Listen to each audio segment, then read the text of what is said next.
Bismillahirrahmanirrahim. Assalamualaikum warahmatullahi wabarakatuh. Alhamdulillahi rabbil alamin. Wassalatu wassalamu ala asrafil anbiya'i wal mursalin Sayyidina wa maulana Muhammadin wa ala alihi wa sahbihi ajma'in, amma ba'du.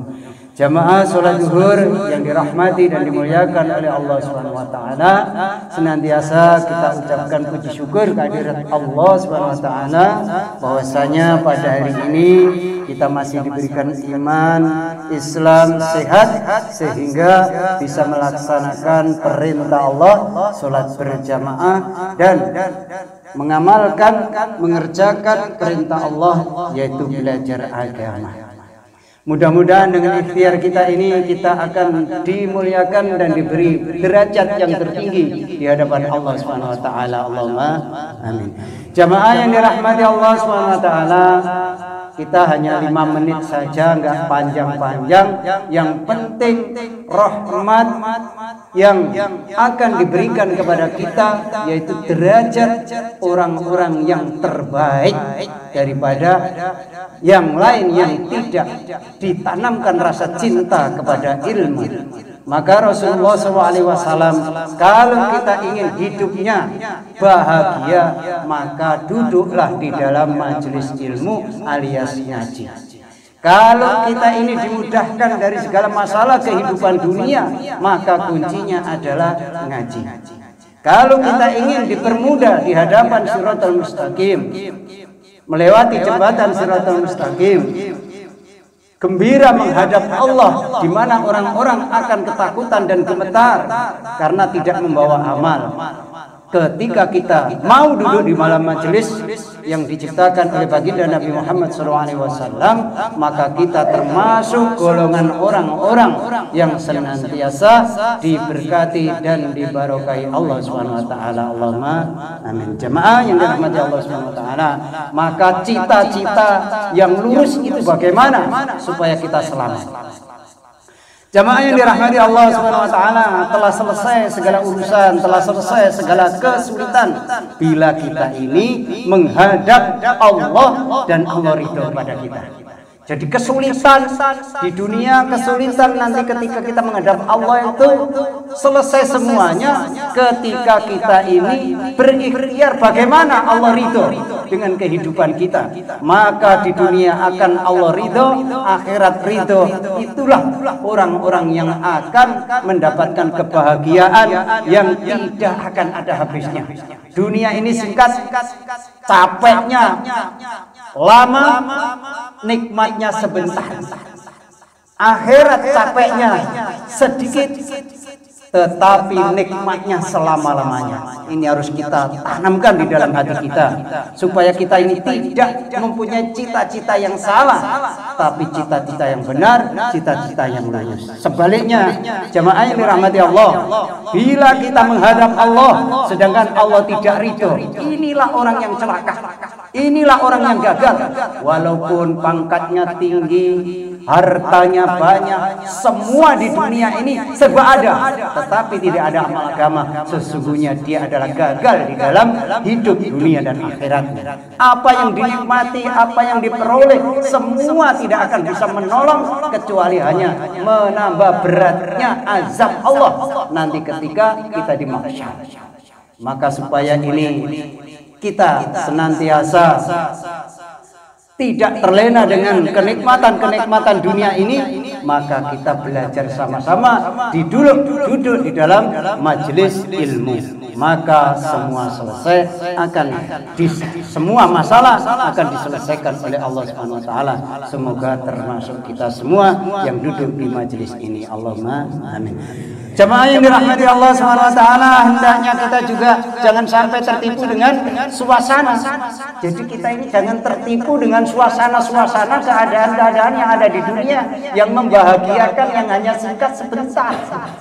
Kita punya uang 100.000, sebentar lagi akan berpindah. Itulah dunia. Maka supaya kita ini tidak tertipu dengan keadaan dunia, seenak apapun hanya sebentar, itulah dunia. tetapi nanti di akhirat selama-lamanya tidak ada susahnya lagi ketika kita mau pikir kehidupan kita, bekal kita kehidupan akhirat hanya dengan mengamalkan agama. Jamaah yang dirahmati Allah Subhanahu wa taala, semua orang yang gembira akan susah. Jadi orang itu di dunia ini segembira-gembiranya akan mengalami kesusahan. Dan itu pasti, itulah dunia.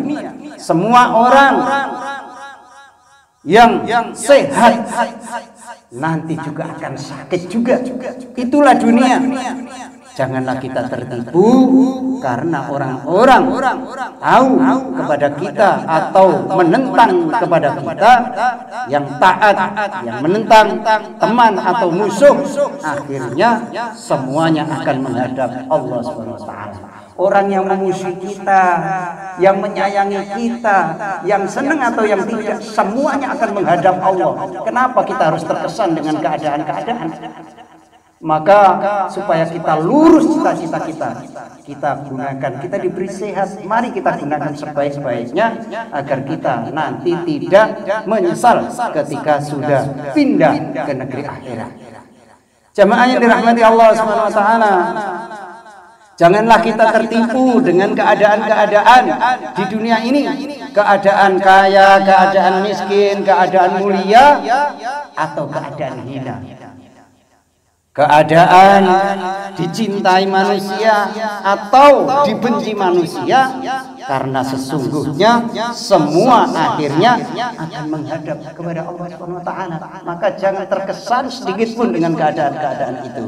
Jamaah yang dirahmati Allah Subhanahu wa taala, kemudian yang paling untung hanyalah orang-orang yang menjadikan hidupnya untuk taat kepada Allah. Orang yang untung hanya orang yang taat kepada Allah. Orang yang tidak taat kepada Allah, dia tidak beruntung. Walaupun segalanya dimiliki, tidak akan ada keuntungan.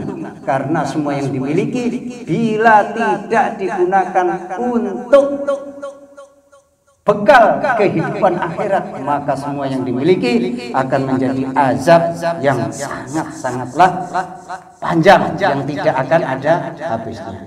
Jamaah yang dirahmati Allah SWT, sedikit bab kita akan mengkutip nasihat daripada guru mulia Al-Habib Al-Habsyi. Beliau mengatakan semua jalan menuju Allah itu ngantri panjang sekali. Jadi seluruh jalan menuju Allah itu panjang. Tapi ada jalan yang menuju Allah yang tidak ngantri. Jalan menuju Allah melalui sholat malam ngantri panjang. Karena orang-orang yang melaksanakan sholat malam banyak sekali, maka ngantri panjang. Kalau lewat jalan tahajud banyak orang melakukannya. Jalan menuju Allah melalui Al-Quran juga banyak orang yang membaca Al-Quran, ngantri panjang. Kemudian jalan menuju Allah dengan puasa, juga setiap muslim pasti berpuasa, maka jalan menuju Allah itu panjang sekali melalui puasa. Tapi ada jalan yang kosong, tidak ada orang di sana. Kata Habib Ali Al-Habsyi, jalan apa itu Habib? Santrinya menanyakan, jalan apa itu ya Habib? Berdakwah di jalan Allah. Inilah yang diajarkan baginda Nabi Muhammad SAW. Seperti dikatakan Imam Ghazali, ada orang di pucuk gunung laut sana. Ketika kita tidak datang ke sana, ke orang itu tidak amal agama. Ini juga sering kita sampaikan. Itu seluruh umat Islam menanggung dosanya. Maka kita tidak boleh egois dalam menata kebaikan. Tapi apa yang diajarkan Nabi? Nabi kalau malam tahajud, kalau siang mengajak orang menjadi baik, mengajak orang menuju kepada Allah. Inilah jalan menuju Allah yang tidak ngantri. Bagaimana kalau kita tidak ahli atau tidak bisa baca Quran atau dan lain sebagainya? Minimal kita ajak anak istri kita sholat 5 waktu senantiasa berjamaah di masjid. Inilah orang ketika anaknya nanti amal agama, istrinya amal agama, kita sudah tidak ada amal, itu terus menerus akan dimiliki bagi orang yang senantiasa mengajak kepada kebaikan. Maka jangan pernah kita ini punya prinsip, jemaah, aku belum baik kok ajak orang baik. Nah, Rasulullah tidak mengajarkan seperti itu. Apa yang keluar dari pantat ayam kalau itu buruk atau kotoran ya jangan diambil. Tapi kalau keluar yang dari pantatnya ayam itu telur, pasti semua orang akan mengambil dan menikmati. Itu maknanya jangan sampai kita menunggu baik baru mengajak orang baik. Tetapi tugas umat Islam, seluruh umat Islam ada kewajiban untuk senantiasa mengajak taat kepada Allah Subhanahu wa taala, minimal keluarga kita. Ini sedikit tentang gambaran bagaimana jalan menuju Allah yang kosong, yaitu mengajak orang pada kebaikan. Mudah-mudahan kalau kita tidak bisa secara luas, minimal keluarga kita jangan sampai meninggalkan sholat 5 waktu. Insya Allah Pak Nge. Demikian yang kita pelajari hari ini. Besok kita lanjutkan kembali bila ada waktu, diberi waktu oleh Allah, karena kita masih hidup di dunia atau tidak itu tidak pasti, tetapi kalau kematian itu pasti.